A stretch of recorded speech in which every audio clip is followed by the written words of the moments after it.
What's going down, folks? It's your boy C23 back with another video for you guys. And in this video, I wanted to talk to you guys really quick about a few things that I wish I would have known before I started my YouTube channel. And maybe it might help one of you guys out there thinking about launching a new channel, or if you already have one, maybe this video helped to give you a different perspective on your approach to YouTube. Now, before we get into it, I'm not going to cover a lot of things that are covered in other videos. Things like you got to have great video quality and audio quality and this and that. I mean, that should be a given. If you're seriously thinking about doing YouTube, you should already have done your homework and already know what equipment that you're going to need to get the job done. What I'm going to talk about are things that I've discovered in my last, 2.5 years doing YouTube that I wish somebody would have took the time to pull me aside and let me know ahead of time that this is what's going to be required of you as a YouTuber. Now, when I first started YouTube, I really wasn't into watching gaming channels at all. I just so happened to stumble on a couple of guys that I thought were pretty entertaining, but I just knew I could do a better job. Plus, I've been playing games since I was about 10, so I figured why not? And then I just pretty much dove in from there. I expected to come in and take over the entire YouTube world in about 30 days. But what I failed to realize was that a lot of these top YouTube guys are in that position for a pretty good reason. Regardless of my opinion of the video quality or commentary styles, they've already put in the work to get to where I thought I should be after about 10 days, and that's just really unrealistic. So having a more realistic and grounded approach to YouTube would have helped me out tremendously starting out. Now, this has nothing to do with setting goals and raising the bar as high as you want to raise it in order to attain those goals, but the chances of a channel going from 0 subs to 1 million within its first year are highly unlikely, especially in 2016.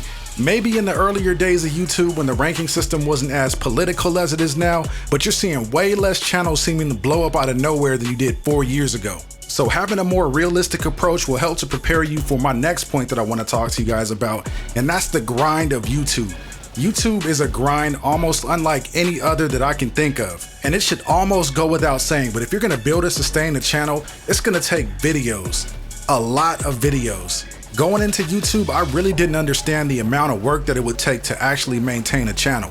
And I'm talking about everything from gameplay to recording to editing to making thumbnails. I'm talking about constantly tapping into that creative energy day in and day out, trying to produce quality content for the channel.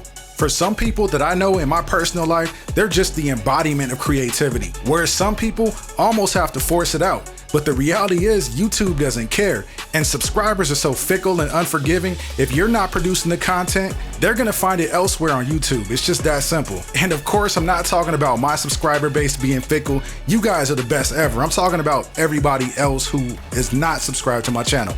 Anyway, getting back on topic about the grind of YouTube. I've spoken to about a dozen YouTubers that will all agree that at some point, they've all hit that creative wall. And what I mean by that is that at some point, you eventually run out of ideas. You've done everything possible creatively on a game that you can think of. And as a creator, it just gets boring to you.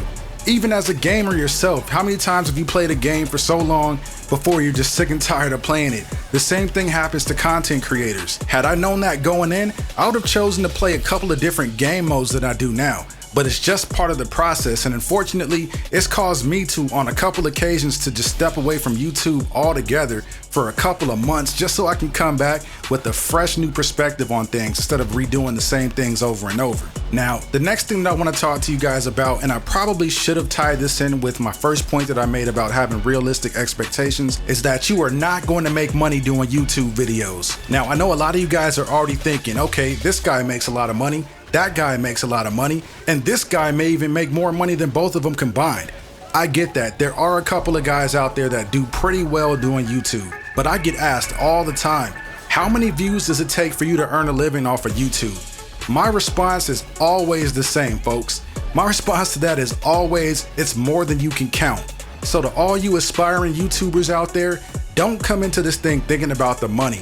If you're really considering doing this because at some point you expect for it to be a huge payday for you, you're gonna end up burning out because the money's not coming fast enough, and ultimately you're gonna end up wasting a lot of time, energy, and money that you could have used to do something else that probably would have ended up making you more money in the long run. So don't waste your time if you're thinking about getting in this for the money. Now, don't get me wrong, I'm not saying that you shouldn't have goals about eventually making money in this. Just don't create your channel and expect for the dollars to instantly start rolling in. That's not the way that it works. So the last thing before I get out of here that I wish I'd known before I started YouTube is I wished I would have been more educated about the way that YouTube works. And what I mean by that is this. With YouTube being the second largest search engine in the world, Google being the first, of course, it really would have helped me if I understood the way that search engines work. If I understood the way that search engine optimization helps you rank higher when you upload videos, I feel like I'd be a lot further in my YouTube career than I am now.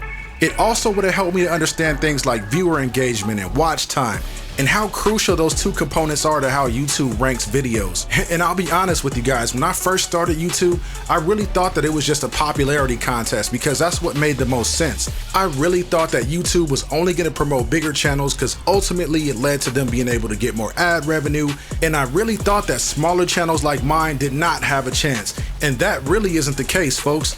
Now, over the last month or so, I've really honed in and tried to study some of these things just to get a better understanding of how everything works. And in that short amount of time, I feel like if I knew then what I know now, I'd be in a completely different place in YouTube, folks. I kid you not. But like a lot of you guys out there, I never had a mentor that pulled me to the side and kind of taught me the ropes before I started. I kind of just dove in and was forced to figure it out as I went. So maybe a few of you can take something from this video that'll point you in the right direction as you're just getting started. And if not, I appreciate you guys for taking the time to watch this video and listen to a few of my thoughts. Anyways, folks, that's all the time I got in this one. I hope you guys enjoyed it. Don't forget to like, share, comment, and subscribe. I'm signing off, and I'll see you in the next one.